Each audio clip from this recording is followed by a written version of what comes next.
So it was question 3, and the first part of question 3 was a switching question.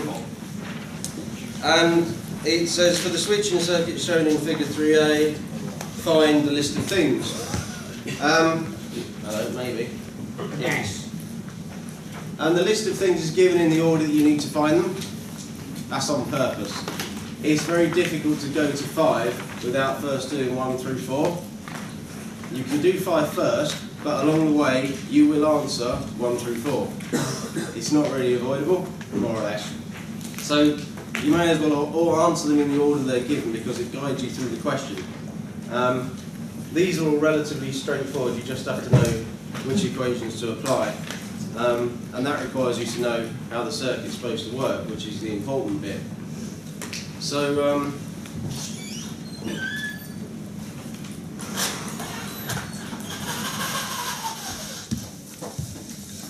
we had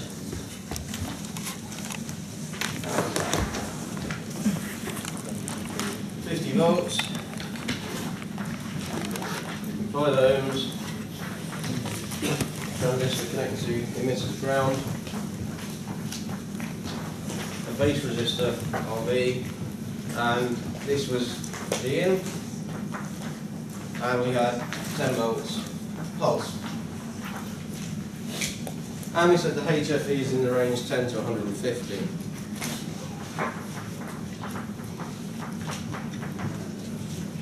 VCE sat was 0.8. That's the point. And VBE sat was, I'm sorry, VCE sat was 1. And VBE sat was 0.8.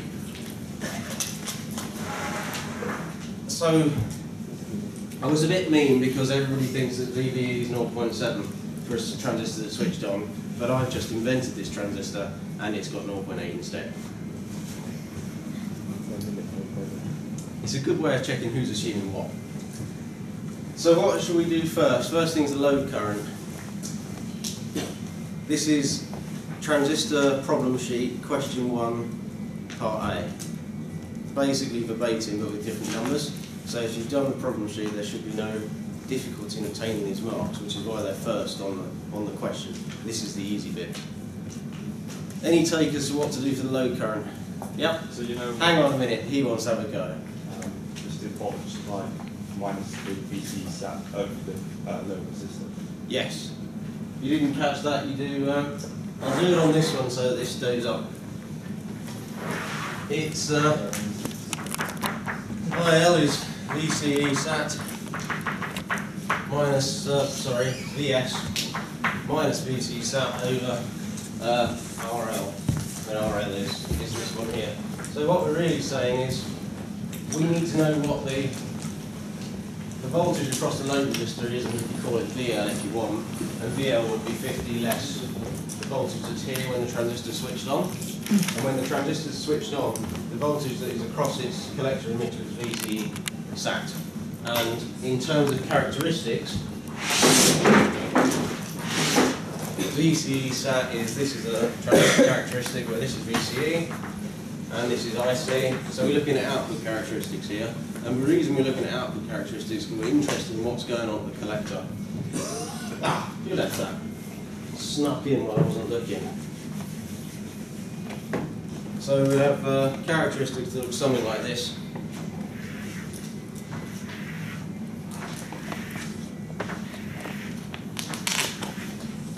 Where these are a range of VBEs, or if you prefer, a range of IBs.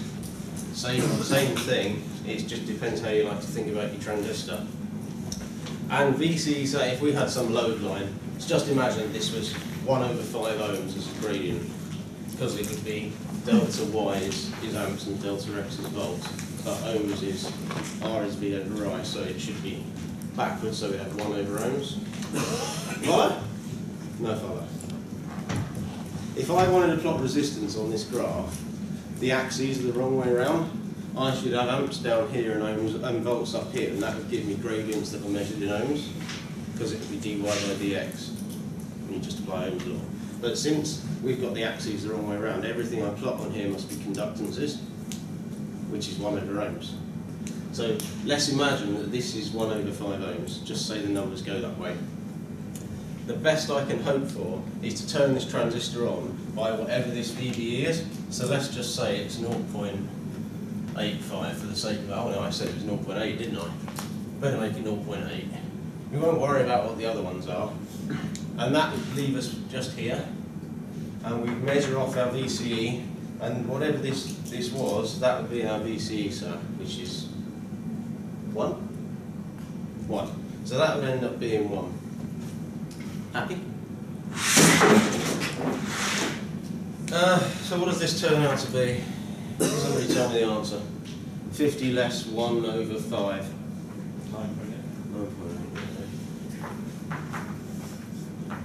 9.8 amps. Next thing it asks is the power dissipated in the load. Anybody? Current squared. Yeah, that'll do. So we can do I squared R. So we have P out is I squared R. Any other offers? V squared over. Yeah, that'll do as well. So and if you want to use this V squared, you'll have to do 50 less 1, and that would be 49 in that case. The I squared comes from up there, so if you're doing the question in order, you'll probably choose this one. And that'll turn out to be like 500 watts, I should think. A bit less, isn't it? Right then. So then it asks for the power dissipated in the switch. And a lot of people fell over here last year because they assumed VCE sat was 0, which means the power in the switch is 0. But it's not. The question says it's a volt, so we have to do P switch is anybody? VCE sat times IC. Yes. Someone's done this problem sheet. VCE sat times IC. There should, in principle, be an extra term which says IB times VBE sat, but this is such a small fraction that we usually ignore it. In fact, it's HOV times less than this fraction, so I'm not expecting to see it.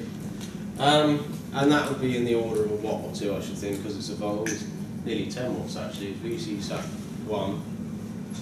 I is 9, so about 10 watts. So all the numbers turn out to be broadly round numbers or decimals. Wouldn't it be great if I set everything that all the answers were hex? Yours.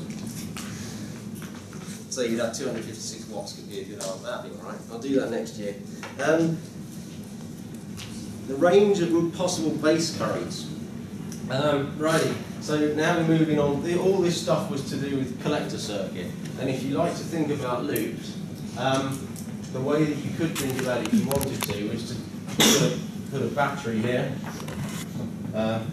This line continues through my equations. And then you can worry about the fact that, well, not worry, but you can consider that VCE sat plus VL must add up to VS, and this would be 50. And that's no different to just writing 50 at the top. It's only how you think about it. Similarly, there is a voltage source here, so instead of just drawing V in, I could, if I wanted to, put a pulse source there and connect up like that, and then I'd have to say that RB plus VBE sat adds up to V in. You wouldn't do any nodal analysis, but if you want to think about it in terms of how the voltages add up, that's how it goes. So if I was worried about the range of base currents, how would I proceed? Take something to calm my nerves. Use IB equals IT over HFE. Yes, so first thing is get IB is what you're saying.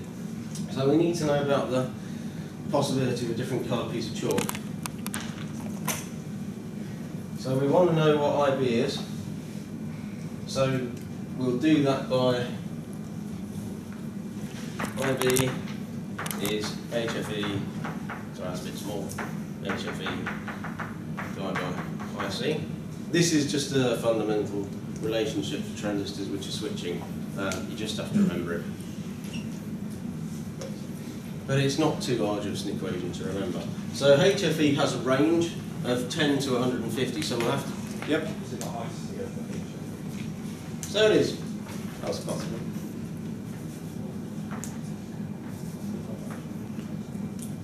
Obviously you only remember about 20% of what I say anyway, so we're all good. Isn't it like the whole fraction, like IC over HFE? Ah, right, okay.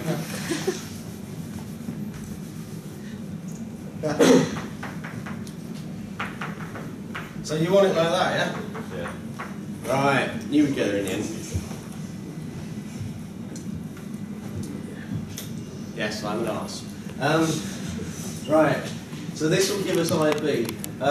So there's a range, so what's the two values involved? If it's divided by 10, then it's 0.98 amps for IB. So we'd have, who drew that?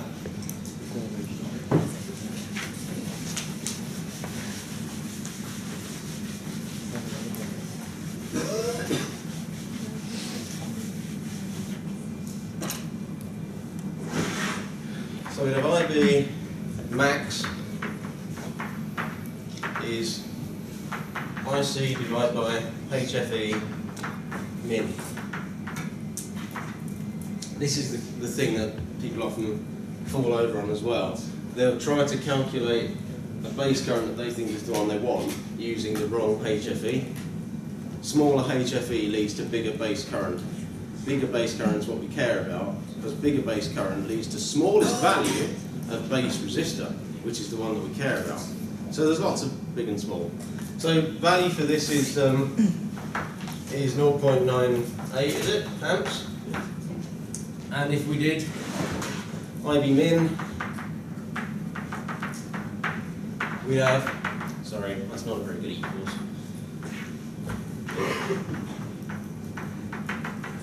And that would be, I can't do that one in my head, what is it? 65 milliamps. So that's 9.8 divided by 150, and the 150 comes from the maximum value of HFE. And then it's, what's it actually asked us for? Range of possible base currents, right. So if we say RB is, we want to know about this voltage here. So we could say that R is V over I, which I'm not going to bother writing that bit out. So we need to do V in, which is the voltage across there, minus VBE sat, which is the voltage there, to give us this voltage here. So that will be V over minus VBE sat divided by IB. And what we need to deal with is we have to accept that we don't know what the HFE of the transistor is going to be, and that we must assume it will be the worst case, which is the smallest value of HFE.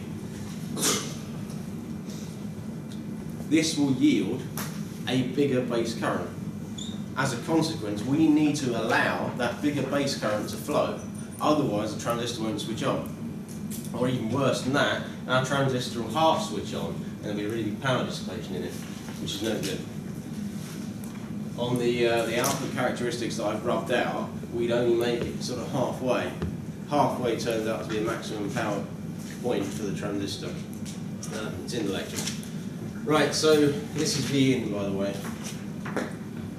What does that turn out to be then? So I've got to use the biggest value, which is that one for IB, and it will be 10 minus 0.8, which is from over there, divided by 0.98. What does that turn out to be? 9.4 ohms. Which is nearly 10 ohms. So that should, if you've got nearly 1 or 10 or 100 or something like that, not always, but most of the time, probably. Don't you want the maximum base resistance? That is the maximum base resistance. Wouldn't you use the smaller value for current? No. No, I use a bigger value for current. This is in milliamps. So this is a... But divided by a smaller number gives you a larger... Yes, but this is the biggest base resistance that I'm allowed. Because if I put any resistor bigger than that in, and I use the smaller HFE value, then I'll need a smaller resistor than the one I calculated. You follow, or shall I calculate them all? Yeah, I get you. Yeah? Yeah. Okay. Well, it's good because you can't be the owner and you're sitting there going, what? So the key thing in the logic is that you have to use the smallest value of HFE because that will yield the biggest base current, and the biggest base current yields the biggest value of resistor you're allowed. That doesn't mean its value is the biggest of all the ones that you could possibly calculate. It means that this is the biggest one that will make the circuit work properly. That's the thing. So, oh, we didn't do the range of base current. Oh, we did do the range of base current. We finished. That was quick. Good. Right then. Everybody happy with that? In that case, let's move on.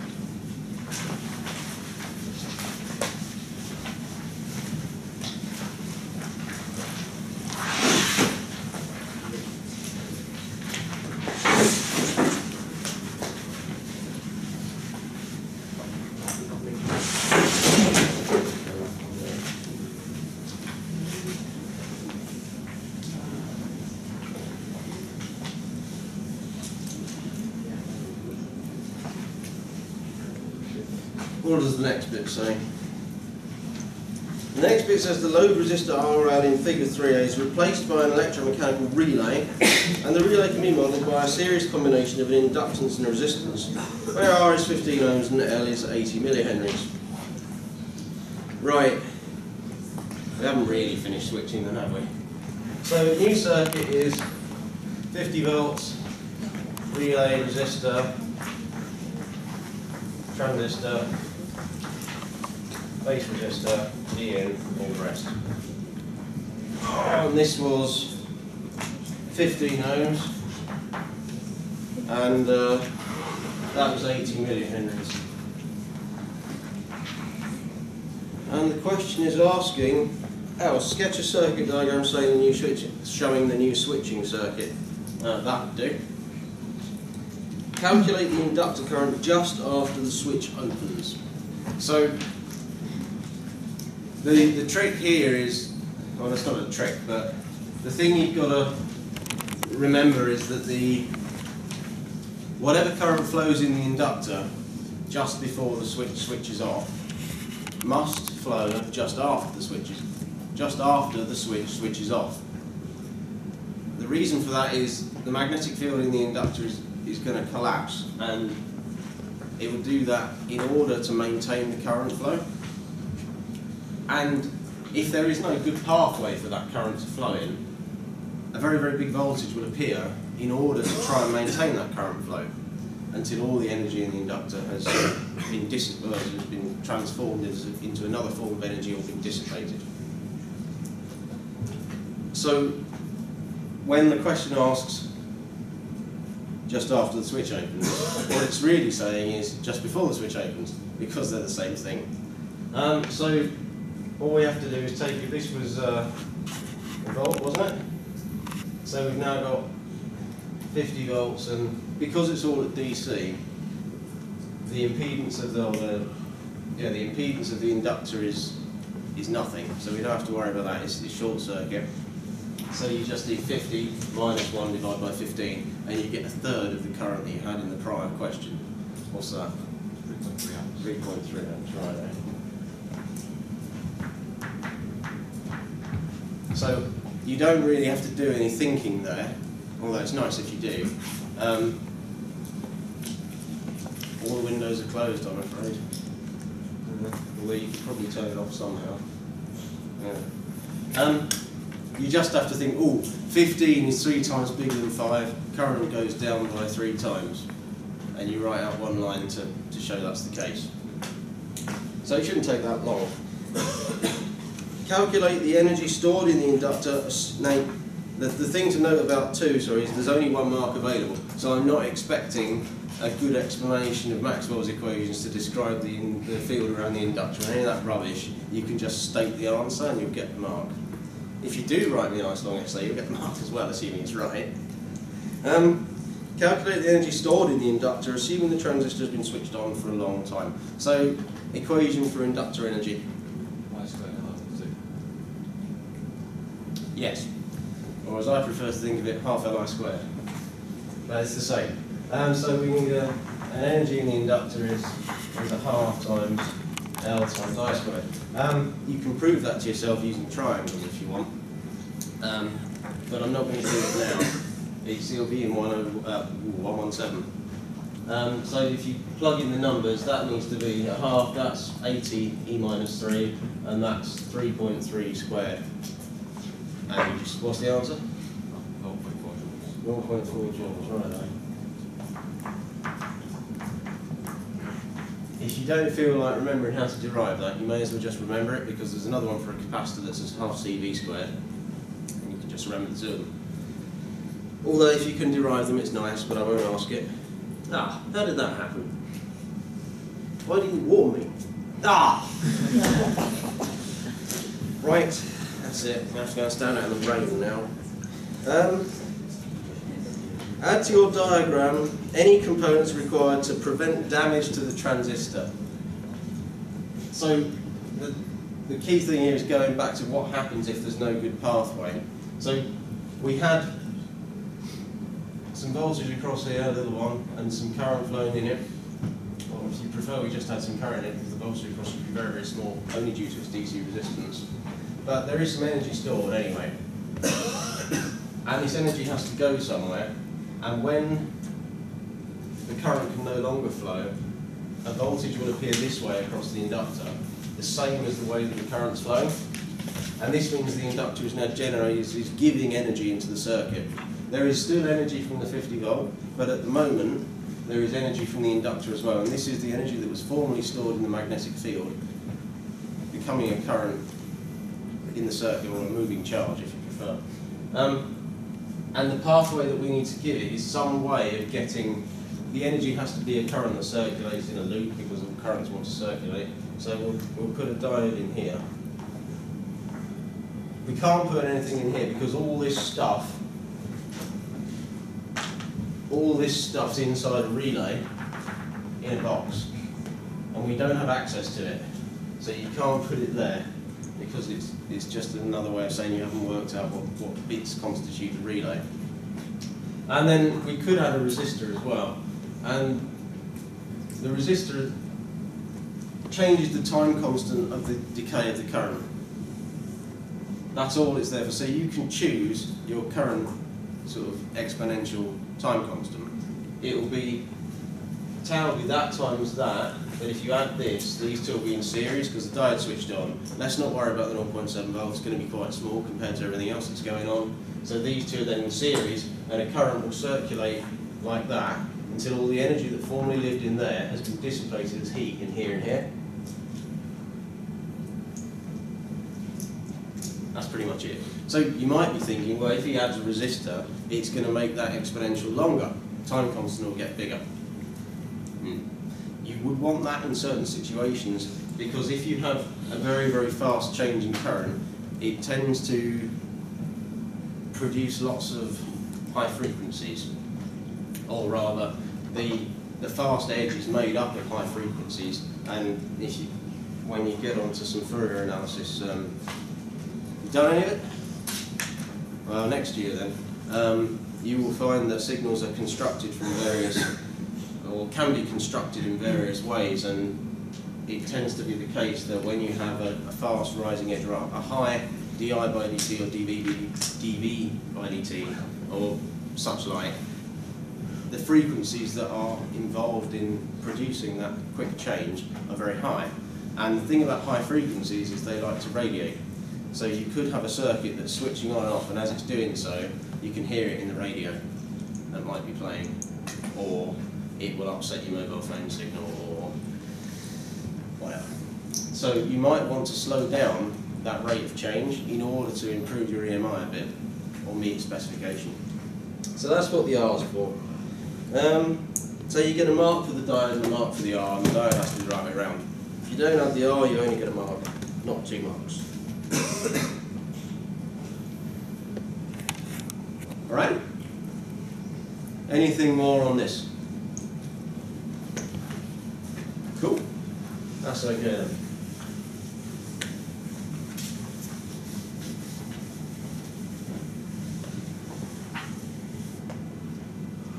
So the next bit of the question asks, part C, and it's about an amplifier. And this upset everybody because I did half of it and said finish it. And I thought that was making it easier, but it turns out it wasn't. So the amplifier we've got is circuit number 1 from the notes. It's actually over the page.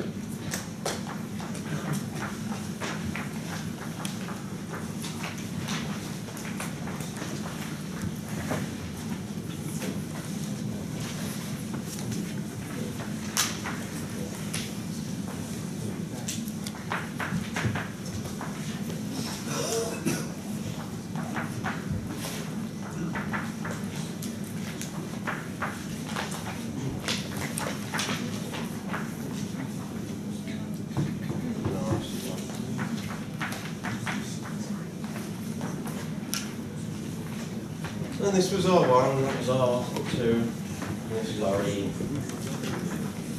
and this was RL. Alrighty, and the question says the design of the amplifier in figure 3b is incomplete.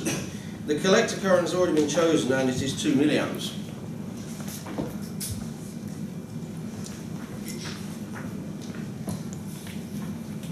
The voltage dropped across RE is 1.3 volts. Anybody be very upset if I do amps in red and volts in green? Right, if not, I'll switch to blue instead. So that'll be 1.3 volts.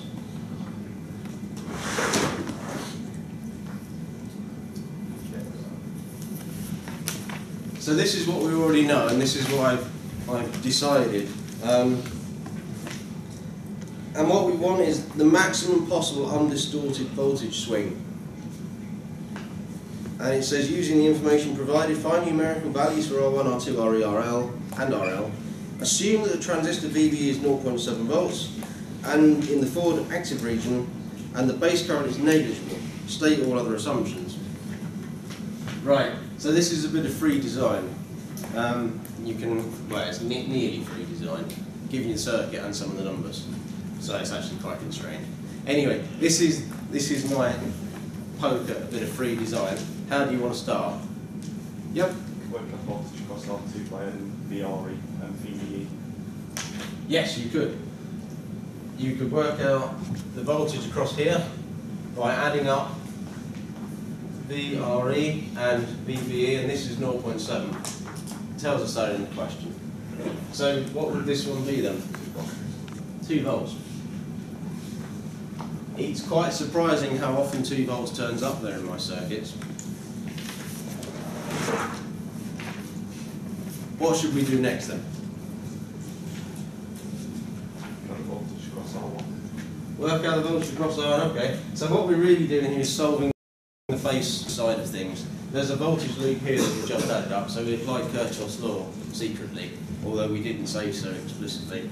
And now we're doing another voltage loop, which is that plus that must add up to this, which is why I drew on the battery. So what does that turn out to be then? 13 volts. So that's 15 less 2. Okay. What should we do next?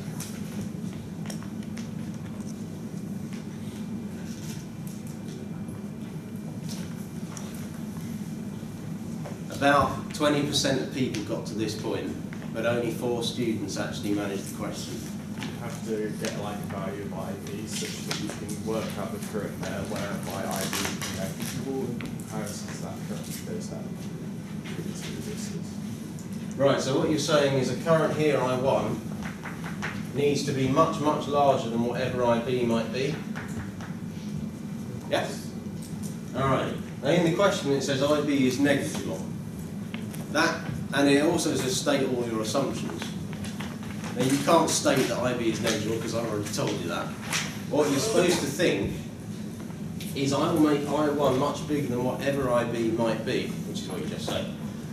So let's make an assumption about the value of HFE. What would you like to assume? 70. Can't we make it 100? 100. 70 is such a horrible number to work with. You may as well have picked a prime. What did I do in the answers? Not looking at the answers, you flash kit. Let's see what I did in the answers.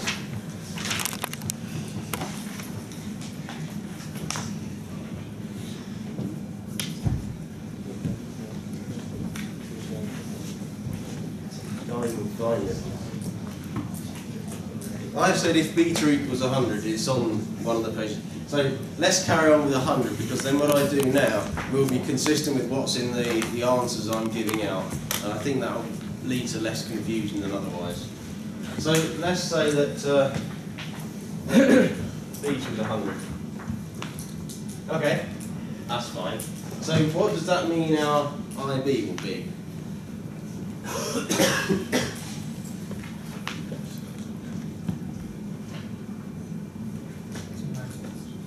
Second?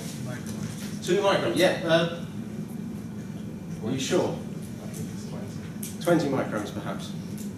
Yes, you order of magnitude error. Yes, it's 2 milliamps divided by 100 to leave you with 20 microns. Now, of course, that's a mu. Of course, this 20 microns doesn't really flow because the question says you can ignore it. But we still need to make a decision about the value of I1. What should it be? anything greater than 10 times that. Yes. Anything greater than 10 times that. If we made it a milliamp, that would make the numbers really easy. In practice, though, you probably wouldn't choose a milliamp because you don't need to make this any bigger than you absolutely have to. And one of the difficulties with making it bigger than you have to is that you'll end up making these two resistors smaller. And in part D of this question, we'll be deriving a small signal model for this amplifier. And one of the things that we would find if we made these unnecessarily small is that the input impedance of this amplifier was diminished. And high input impedance is one of the things that we really want from voltage amplifiers. That was in my lecture about perfect amplifiers, which was quite a while ago. So, in practice, you would not make this any bigger than you had to. On the other hand, for the ease of answering the paper, as long as you're not down in the sort of 10 ohms and 2 ohms territory, I'm not going to mind too much. It has to be sensible values. So if we said a milliamp, that would be all right. I think I said a milliamp in the answers. So if that was a milliamp, what would R1 be? If I apply Ohm's law to R1.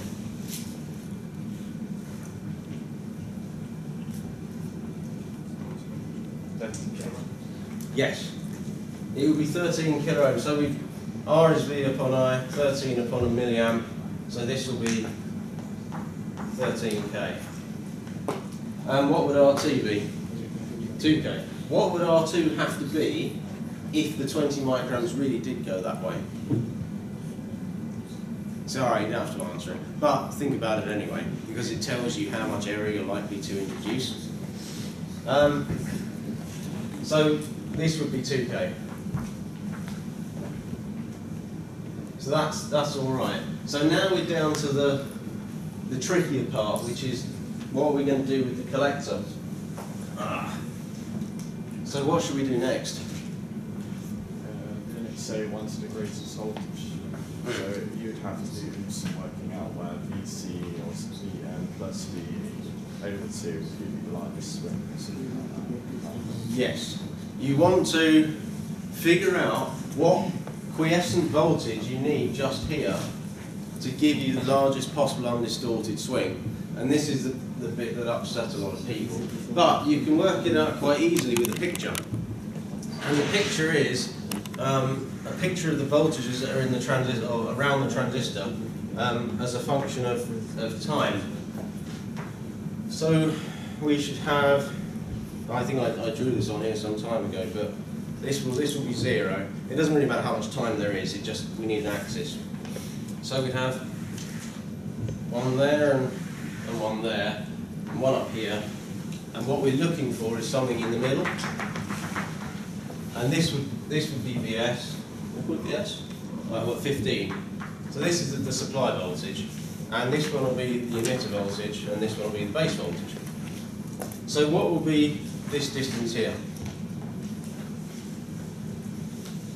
1.3 volts. Yes. This should be at what? It's determined to escape 1.3 volts. And what should be this voltage here? 2 volts. 2 volts. So this voltage here will be 0.7, which is VBE. So if this is 15 and this is 2, and our signal is going to live in this space.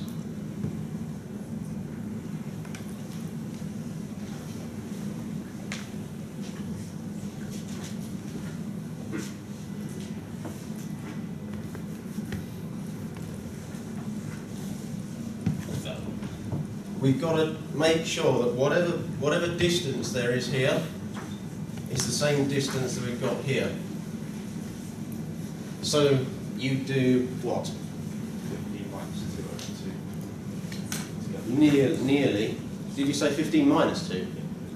Have another crack. Well, you're attempting to do the average of 2 numbers, yeah? You're averaging 15 and 2. Yeah, that's it. Never mind. It's quite early in the morning, I suppose. Nearly. So this point will have to be 15 plus 2 over 2. So what is that? Sorry again? 6.5. Come again? Yeah, I think so. Because it's 17 over 2, which must be more than 8. So 8.5 volts. So we need to work the value of RL so that we end up with 8.5 volts on this node with respect to ground. Notice I'm not worried about what VC is. I'm not in control of it, and I shan't use it in any of my equations. If I do, I've probably gone down the wrong path. So I've got 2 milliamps flowing through RL, and I know that I've got 15 volts at one end and 8.5 volts at the other. So we'll apply Ohm's law and get R is V over I, 15 minus 8 over 2 milliamps. What does it turn out to be?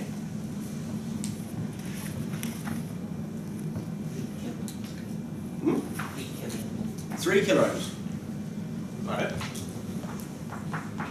Exactly 3 kiloohms. And 3.0 something, isn't it? Roughly 3 quarts. Yeah. Happy with that? The last step is this business up here separates most understanding from total understanding. How many of the time? 4 minutes. Right. So you get 9 marks along the way there. Generally speaking, you get most marks for this bit.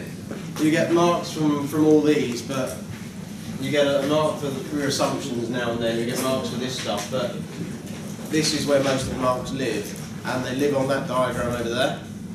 So if you can't convince me of your logic, preferably with a nice diagram, you're stuck. So last bit is part D, and part D is to do with the small signal stuff. And it says, using a small signal equivalence circuit, find algebraically the small signal voltage gain for the amplifier in figure 3b. It is acceptable to use 2 parallel lines to represent components which appear in parallel. So we ought to have something like this. We'll end up with a signal source which is driving our source resistance, RS, and that will have to be driving a resistor up here, which is connected to ground, because if I was a signal here, attempting to make my way to the ground, I could turn right and go down there into the ground, back round to here, or I could go left through this resistor, along the power supply bar, down through the power supply and back along the ground. And the reason is, if I was to just worry about this source, turn off this one, if I turned it off, I'd have to replace it with its internal impedance, which would be 0 ohms. And that would mean that there wouldn't be a battery here anymore, they'd be connected, and this one and this one are in parallel. So that's how the ground ends up there, as far as the signal is concerned. It's not really ground, obviously got 15 volts on it. So that turns out to be ground. And then we have another resistor here, which is R2. And then we've got a transistor, which has a small signal base resistance to the emitter, and it has a current source, which is either GM VBE, this is a small v, or beta times small I V. And you just have to remember this bit. There's a resistor here, but luckily it's shorted out by this capacitor. So as far as the signal here is concerned, it sees a current sharing circuit between a resistor of a fixed value and a capacitor of a value whose value is frequency dependent, that's what I want to say. So if the signal is of sufficiently high frequency and the impedance of the capacitor is basically 0, which will it choose? The easiest path, surely. So it ought to go through the capacitor and not worry about the resistor. So from the signal's point of view here, it doesn't see the resistor because it's shorted out by the capacitor, provided the signal is of sufficiently high frequency, and we will assume that it is. Otherwise I wouldn't put the capacitor there. So this one goes away and gets replaced by just a line. Whoops, quite a long line. There we go. And on the collector side of things, we've got a resistor here, but by the same argument that makes this ground, this is ground as well. There was a capacitor here, but the signal passed through it without being attenuated or facing any significant impedance. And similar arguments apply to this capacitor, although it's that capacitor there, although it's not actually connected to anything, so it doesn't matter. So we can rejig this into, I'll draw it and then I'll put it, yeah, I'll draw it then I'll put it up. Oh, well, I'll draw it over there, much better.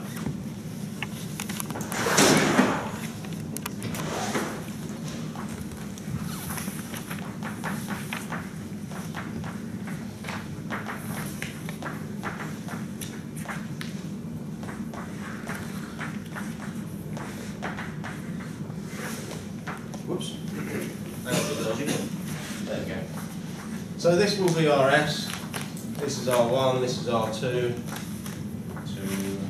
that's RBE, that's GM EBE, and this is RL, or beta IB, your choice. So all that's happened now is I've rearranged the circuit a bit. They are identical electrically speaking. So the question asks, what does the question ask? Find algebraic the small signal voltage gain. Right, so the output voltage is between the collector and ground, which is there.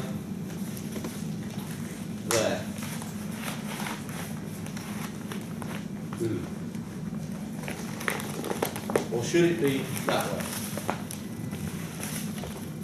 Should it be? Turns out it's this way. And you think, well, that's the ground, oscillonate.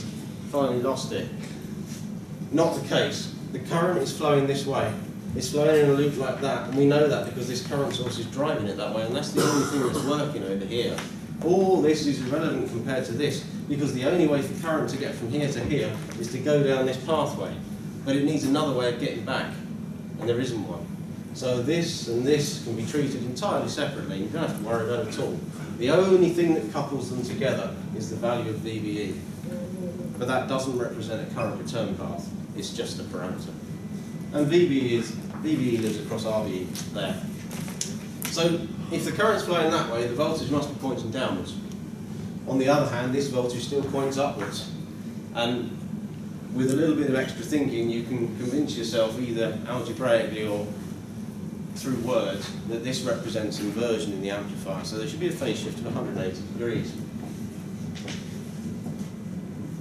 So we need to know now what's going on with this, where we say if the current in this resistor is GM-VBE, we know what the voltage across the resistor will be, because we'll do E is I times R, so we'll do GM-VBE-RL to give us the voltage across the output. And we can say, well, what's VBE in terms of V in? Well, V in times the parallel of this lot over that plus the parallel of that lot is just a potential divider. And then you say, well, I've got an expression in terms of VBE and V in, and I've got an expression in terms of V out and VBE, so I'll substitute the one expression into the other, get rid of VBE and solve it for V out over V in, and it's magic. So we've got VC is GM VBE RL, and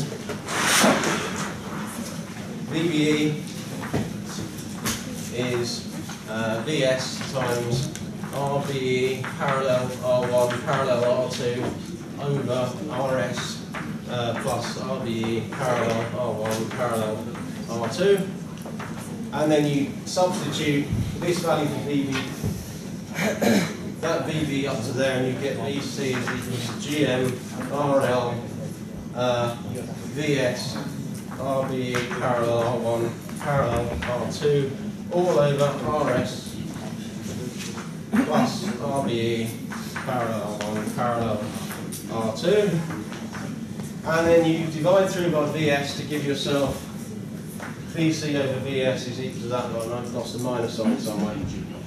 Multiply there. Brackets. Anyway, it's just mathematics. It's not really important. Good. Well, I think we better stop there, otherwise you will be late and I'll get complained at. There will be no further lectures. This is all you'll get from me until exam day. Yeah? When I've edited them.